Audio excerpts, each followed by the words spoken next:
ग्राम सभा सिरसली। वैसे तो हमारे भारत देश में लाखों गांव हैं, सबकी अपनी विशेषता रही है। उन्हीं में से एक गांव है सिरसली, जो पश्चिमी उत्तर प्रदेश के बागपत जिले में स्थित है। वैसे तो सिरसली गांव की मिट्टी बहुत उपजाऊ है, अन्न के लिए भी और जन के लिए भी। यहाँ जन सेवा और समाज सेवा के क्षेत्र में अनेकों लोगों ने काम किया, जिसमें से एक नाम साध्वी प्राची आर्य दीदी का है, जिन्होंने गौ सेवा, महिला सशक्तिकरण कृतियों के खिलाफ जन जागरण आर्य समाज के मंच के माध्यम से सर्वसमावेशी संदेश दिया और समाज सेवा की। स्वर्गीय चौधरी मोहर सिंह आर्य जी सिरसली गांव के धरोहर के रूप में जाने गए हैं, जिनको वैदिक ज्ञान में विद्वता प्राप्त थी। उन्हीं के छोटे भाई डॉक्टर इकबाल तोमर जी ने बरेली नगर पालिका परिषद के 2 बार मेयर बनकर गांव का नाम रोशन किया।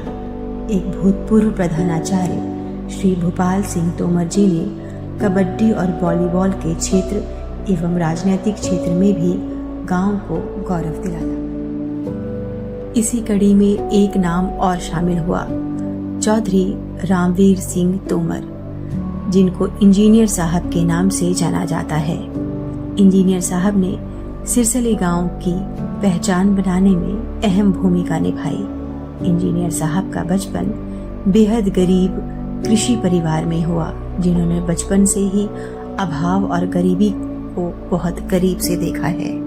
जैसे तैसे अपनी पढ़ाई पूरी की, उसके पश्चात जल निगम में इंजीनियर के पद पर नियुक्त हुए। नौकरी और परिवार नियोजन के साथ साथ इंजीनियर साहब ने अपने गांव और समाज से जुड़ाव लगातार बनाए रखा, और जो समस्याएं उनके बाल्यकाल से लेकर आज तक वो देखते आए, उस समस्याओं के समाधान को लेकर चिंतित रहे हैं। अपने रिटायरमेंट के बाद इंजीनियर साहब ने व्यापार शुरू किया, जिसमें उनके कड़ी मेहनत, लगन और अपने गांव समाज के लिए कुछ कर गुजरने के जज्बे से उनको व्यापार में खूब सफलता मिली।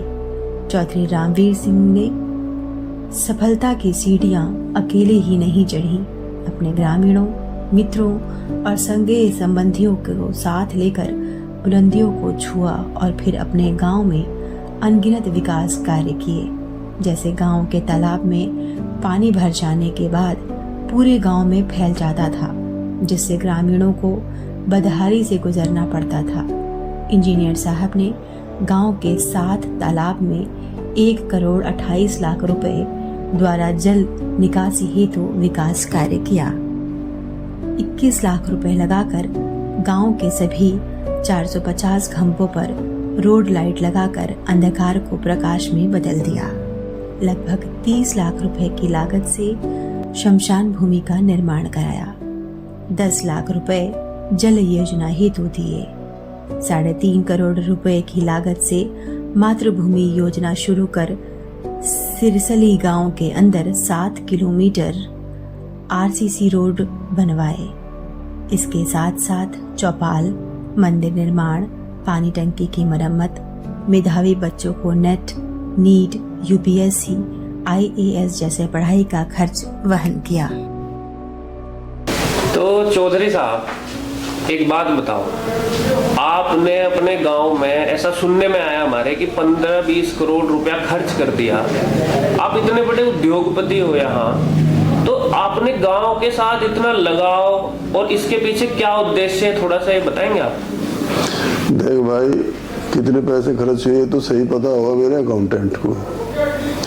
बाकी बात यह है कि गांव से लगाव की, मैं गांव में पैदा हुआ, मैं एक किसान परिवार में पैदा हुआ, सीमांत किसान थे मेरे फादर।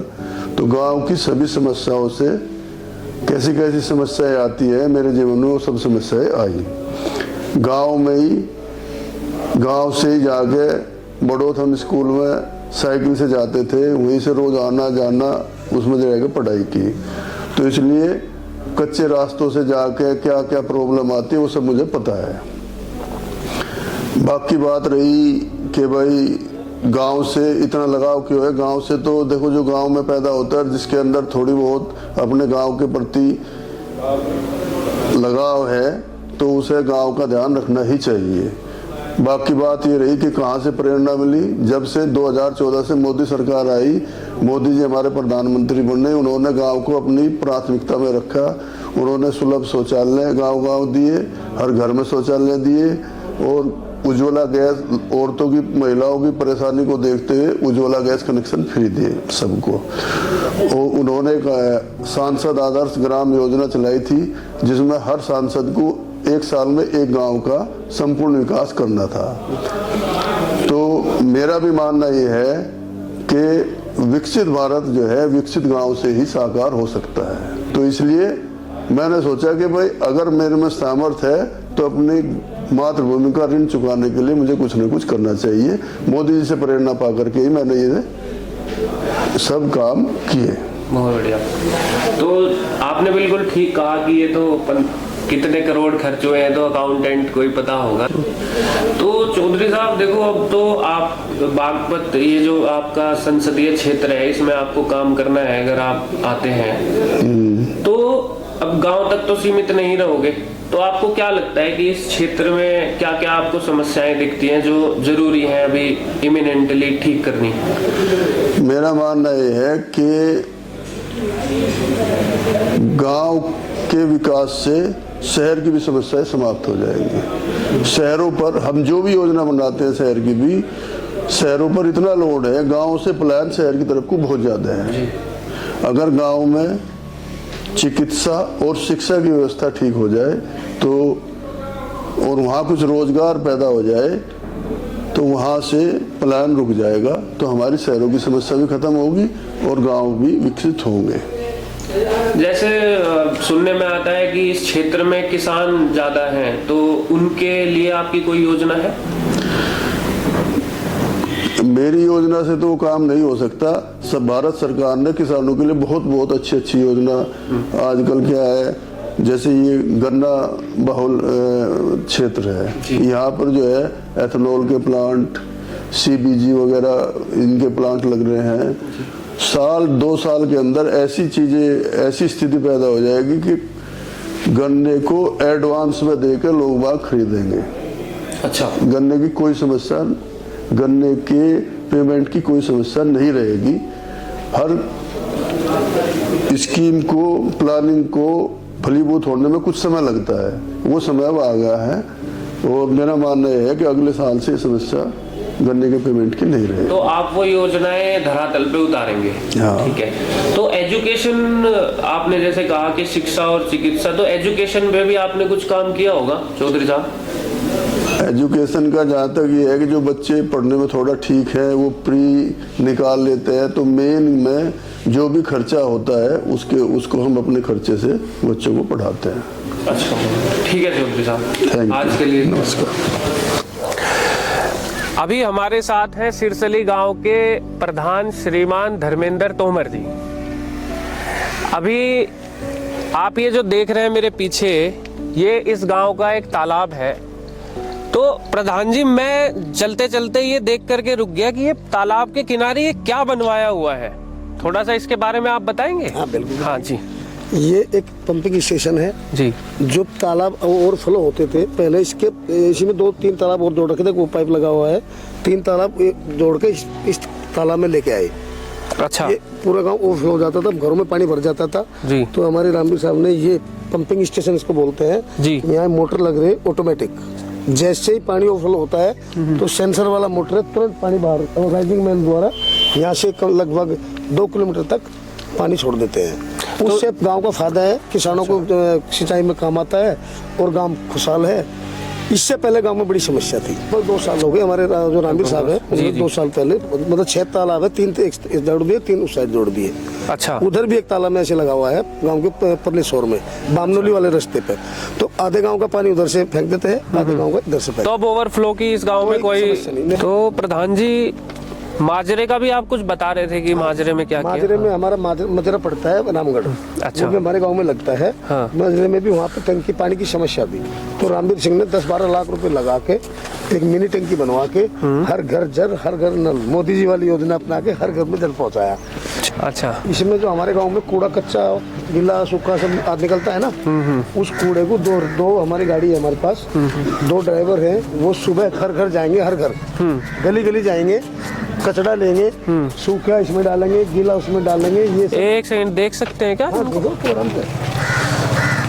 अच्छा, ये इसमें सूखा कूड़ा डलेगा, इनमें गीला डालेंगे, इसमें गीला डलेगा, इनमें वो जैविक खाद बनेगा, खाद बन के पैक होता रहेगा। अच्छा, पैक होने के बाद अंदर पैक होगा, इसमें यहाँ बनता रहेगा और जैविक खाद अंदर पैक होगा। और जो हमारे गांव में बेरोजगार हैं, जैसे बुजुर्ग आदमी है जी, उनको रोजगार मिलेगा, वो पैकिंग करेंगे तो उनको पैसा मिलेगा। यहाँ पर सारी पैकिंग, इसमें अंदर पैकिंग होगी, जैविक और है ना, जैविक खाद का करे प्रयोग। तो यहीं स्टोर भी यहीं किया जाएगा वो? हाँ जी, स्टोर भी यहीं किया जाएगा, यहाँ से गाड़ी लोड होगी और फिर चली जाएगी। ठीक है। तो प्रधान जी, आपने तो सिरसली अपना जो गांव है ये एकदम आदर्श गांव की तर्ज पे बना दिया है। मुझे मुख्यमंत्री अवार्ड मिला साहब। अच्छा, हाँ, नकलो बुलाया था, बाकायदे 11 लाख रुपए नाम मिले। ये कब की बात है प्रधान? ये लगभग हो गए होंगे 6-8 महीने हो गए। बहुत बढ़िया मैं प्रधान। जिला बागपत में पहला प्रधान हूँ जो मुझे फर्स्ट अवार्ड मिला। अच्छा, हाँ जी, आदर्श गांव सिलसिले की वजह से। अच्छा, अच्छा। उस प्रभु की कृपा। प्रभु कौन है? हमारे गांव का गरीब का बेटा, सबका बेटा रामवीर सिंह देवता है रामवीर सिंह जी। हमारे भाई साहब काफी देर से हमारे साथ हैं, बातचीत नहीं हुई, एक बार भाई साहब से भी। भाई साहब नमस्ते। नमस्कार। क्या नाम है भाई साहब आपका? गोविंद तोमर जी।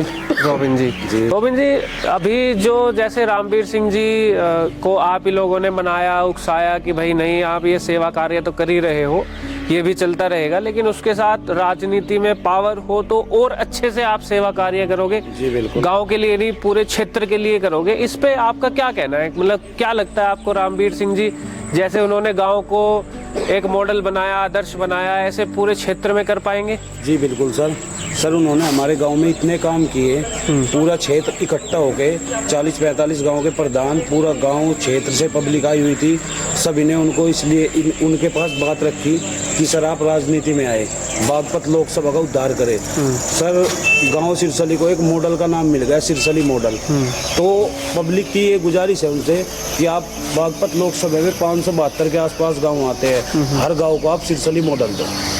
हमारे गाँव ने जी हर राजनीति दल को छोड़कर क्षेत्र ने पूरे ने बस केवल रामवीर सिंह की पुकार कर रहे हैं। आपके गांव में और आपको क्या लगता है कि अभी तो जिस प्रकार कार्य हुआ है उसके अलावा भी कुछ समस्याएं हैं या फिर क्या लगता है? सर हमारे गांव में जैसे बच्चे हैं सर, 8 किलोमीटर 10 किलोमीटर दूर बड़ौत पड़ता है, सभी बच्चे लाइब्रेरी में, कोचिंग सेंटर में यहाँ से पढ़ने जाते हैं। तो रामवीर सिंह गांव में आए हुए थे, हम 4-5 बच्चे उनके पास गए, साहब हमारी ये समस्या है, गांव में लाइब्रेरी चाहिए। तो उन्होंने तुरंत के तुरंत प्रधान जी को बोला कि गाँव में लाइब्रेरी की व्यवस्था करो, जितना खर्चा आएगा मैं दूंगा। ऑनलाइन पढ़ाई करते हैं, उसके लिए वाईफाई की व्यवस्था की बात रखी, तो उन्होंने ये भी बोला साथ के साथ वाईफाई भी लगवाया जाएगा वहाँ पे। बच्चों के स्टेडियम की बात हुई जी, हमारे गांव में स्टेडियम नहीं है, आसपास के गांव में बच्चे खेलने के लिए जाते हैं। तो सर उनके सामने बात रखी है, सभी बच्चों ने 40-50 बच्चे इकट्ठे हुए, उनके पास गए, वे अपने घर पे आए हुए थे गाँव में, तो उन्होंने इसको भी स्वीकृति दे दी कि प्रधान जी जितना खर्च होगा मैं कराऊंगा, बच्चों के लिए ग्राउंड की भी व्यवस्था करो। 10 बीघे जमीन दान दे दी उन्होंने गाँव को, वहाँ पे सर ग्राउंड और मैरिज होम ये बनाने के लिए। मैरिज होम भी बिल्कुल निःशुल्क होगा, कोई भी शादी करो, और 5 करोड़ रुपए दान किए है ग्राउंड और मंडप बनवाने के लिए। प्रधान जी, कोई ऐसा व्यक्ति भी नहीं मिला जो आलोचना करता हो रामवीर सिंह जी की? नहीं, इस गांव में मिलेगा भी नहीं, मिलेगा भी नहीं, आसपास के गांव में भी नहीं मिलेगा, आसपास के में भी नहीं मिलेगा। ये पक्का वादा है हमारा। अच्छा, क्योंकि वो तो देवता का रूप है, वो इतने अच्छे आदमी, वो किसी का बुरा कर ही नहीं सकते। तो प्रधान जी, ये आप कह रहे हो कि ये भी रामवीर सिंह जी ने भी डेवलप किया है? हाँ जी, ये अच्छा, जितनी लाइट वगैरह है, जो इतना जाल वाल का खर्चा, नेट वगैरह जो भी बच्चों को खेलने के लिए, यहाँ बच्चे रात को लाइट जब आती है तो 11 बजे तक खेलते हैं वॉलीबॉल। जी, रात 11 बजे तक खेलते रहते हैं लाइट? 11 बजे तक खेलते हैं। क्या एक बार इन भाई साहब से बात करते हैं? हाँ, बात कर लो। आइए आइए, आप भी साथ आइए। हमारे गांव में ऐसा नहीं है, सब भाई हैं हमारे। नमस्ते। क्या नाम है आपका? मेरा नाम नसीबुद्दीन। नसीबुद्दीन जी, रामवीर सिंह जी के बारे में आप जानते हैं क्या? इस गांव के जो क्या जानते हैं उनके बारे में? उनके बारे में सब कुछ जानते हैं जी। इतने अच्छे आदमी हैं कि इस गांव का जितना भी सौंदर्यकरण है, लाइटीकरण और ये तालाब का राष्ट्रीयकरण, शमशान का सारा रास्ते, जितनी सीसी रोड जितने गांव में जितने भी है, अच्छा। सब रामवीर सिंह ने बनवाए। तो आप पानी का निकास इस गांव में 70 सालों से जब से गांव बसा कोई निकास नहीं था। अंडरग्राउंड सब जो है रामवीर सिंह ने कराया। अच्छा, बहुत बढ़िया। तो मतलब आप बेहद खुश हैं उनके काम से? बहुत खुश है जी हम। भाई साहब 2 मिनट बात कर सकते हैं क्या आपसे? आप इसी गांव के रहने वाले हैं? इसी गांव को हूँ, नाम ललित मेरे सर। अच्छा, तो बचपन से आप इसी गांव में पले बढ़े हैं? ठीक है। कहाँ तक आप पढ़े लिखे हैं भाई मैं साहब? इंटर करके सर। इंटर आपने कर लिया? हाँ जी। तो अभी क्या कर रहे हैं? अभी कुछ नहीं कर रहा सर, एग्रीकल्चर में हूँ। एग्रीकल्चर में हो, ठीक है। हम आपसे कुछ पूछना चाहते हैं। जी सर, पूछिए। आपके गांव के चौधरी रामवीर सिंह जी हैं, जी। जो काफी सुनने में आया कि इस गांव के विकास के लिए एकदम तत्पर रहते हैं। हाँ जी। आप हमें थोड़ा ये बताएं कि वो, हमने सुना है कि एजुकेशन के मामले में भी उन्होंने कुछ कार्य यहाँ गाँव के अंदर किया, उस पर थोड़ा सा प्रकाश डालें। वो इसलिए बोले जी, एजुकेशन के लिए जो बाहर से बच्चा, मतलब गांव का बच्चा कोई अच्छा पढ़ाई में, किसी का गुजारा नहीं है, किसी का पैसे का बजट नहीं है, वो अपने खर्चे से उनको पढ़ाई कराते हैं। अच्छा। उनका फुल खर्चा उठाते हैं। और ये गांव को कह रहे कोई मुझे जमीन दे दो, कहीं मॉल दे दो या वैसे दे दो, तो मैं इंटर कॉलेज बना दूं वहाँ पे अपने खर्चे से। अच्छा। गांव के और भी बहुत सारे, किसी की गरीबी रेखा से नीचे हैं, कोई शादी कर रहा है, उनकी वो पूरी हेल्प करते हैं। यहीं पे 10 बीघे जमीन ये ली है, वो उधर से करके इसमें स्टेडियम बना रहे हैं और एक मैरिज होम का वो कर रहे हैं जी। ये सारे। जब से वो आए हैं, मतलब हम भी छोटे छोटे से देख रहे हैं, गांव के हर मामले में वो बढ़ चढ़ का हिस्सा लें। ठीक ठीक। गांव में हमारे बेकदरी थी ज्यादा, पानी की, तालाब की, सब गांव से बाहर वो निकासी कर दी। ऐसे बहुत सारे काम है, एक हो तो सर मैं बताऊंगी। अच्छा, ठीक। एक काम नहीं, वो हर मामले में बढ़ चढ़ का हिस्सा लेते हैं। तो बहुत बहुत धन्यवाद भाई साहब। तो जैसे आप उनके गुरु रहे हैं, तो आपको कैसा लगता है कि आज गांव रामवीर सिंह जी के नाम से जाना जा रहा है आपका, तो आप कैसा महसूस करते हैं? हम तो गर्व महसूस होता है? प्राउड। ओके। तो आप थोड़ा सा बताएं कि गांव के लिए उन्होंने क्या क्या कार्य किए? अच्छा, गांव के लिए सबसे पहले हमारे गांव में समस्या थी जी, पानी निकासी की। पानी निकासी के 3-4 जो ये तालाब उन्होंने एक जगह लाकर पानी, उसमें बहुत बड़े बड़े मोटर डाल करके इतने इतने बड़े छोटे पाइप अंडरग्राउंड लेवल से नदी तक पहुंचाए थे। दूसरी तरफ जो जोड़ है, वो तालाब है, उसमें भी मोटर डाल कर उसका पानी भी नदी तक पहुंचाया और उसका सौंदर्यकरण करवाया। अब सारे गांव में, पूरे गांव में लगभग 7 किलोमीटर सीसी रोड का प्रस्ताव है, जिसमें से लगभग 90% बन चुकी है। वे निजी पैसे से होंगे जी, खुद के पैसे से इतना बड़ा काम हो रहा है। तो रामवीर सिंह जी के बारे में आप क्या जानते हैं? रामवीर सिंह हमारे गांव के आदमी हैं। वो एक समाज सेवी हैं। उन्होंने हमारे गांव के लिए बहुत सारा काम किया है और अब वो चुनाव में खड़े हुए हैं। अच्छा, तो बहुत सारा काम जो आप कह रहे हो, इसमें से 1-2 काम आप गिनवा सकते हैं? बहुत सारा। बताइए। उन्होंने जो मतलब बच्चे हैं, स्टूडेंट्स हैं जो IAS PCS की तैयारी कर रहे हैं, उनकी बहुत मदद करते हैं। मतलब जो एक लेवल क्लियर कर लेते हैं, आगे का लेवल की जो सारा फंड वगैरह है वही देते हैं। अच्छा। और जो नीट की प्रिपरेशन कर रहे हैं उनकी भी हेल्प करते हैं। अच्छा, पढ़ने वाले बच्चों के लिए वो हेल्प करते हैं, पैसे से पैसा देते हैं। अच्छा, इसके अलावा गांव के विकास के लिए और 1-2 काम बताइए जो उन्होंने करवाए हो, जो आप जानते हो। उन्होंने लाइट लगवाई है गांव में, और जो तालाब है हमारे गांव का, उसका सौंदर्यीकरण किया है और लाइब्रेरी भी बनवाई है। ठीक है। निजी संपत्ति से गांव की इतनी समस्याओं का समाधान दिए जाने पर क्षेत्र के लोगों ने चौधरी रामवीर सिंह तोमर जी को राजनीति में सक्रिय होने के लिए दबाव बनाने लगे। बहुत बार मना करने पर भी लोग नहीं माने तो ग्रामीणों और क्षेत्रवासियों की बात का मान रखने के लिए बागपत लोकसभा के सभी गांव को सिरसली मॉडल के तौर पर विकसित करने के लिए और अपने बागपत क्षेत्र का नेतृत्व करने के लिए विकसित बागपत के नारे के साथ लोकसभा चुनाव 2024 में मैदान में है। कृपया अपना आशीर्वाद देकर सिरसली मॉडल की तरह बागपत लोकसभा क्षेत्र के सभी गांवों को विकसित करने में सहयोग करें।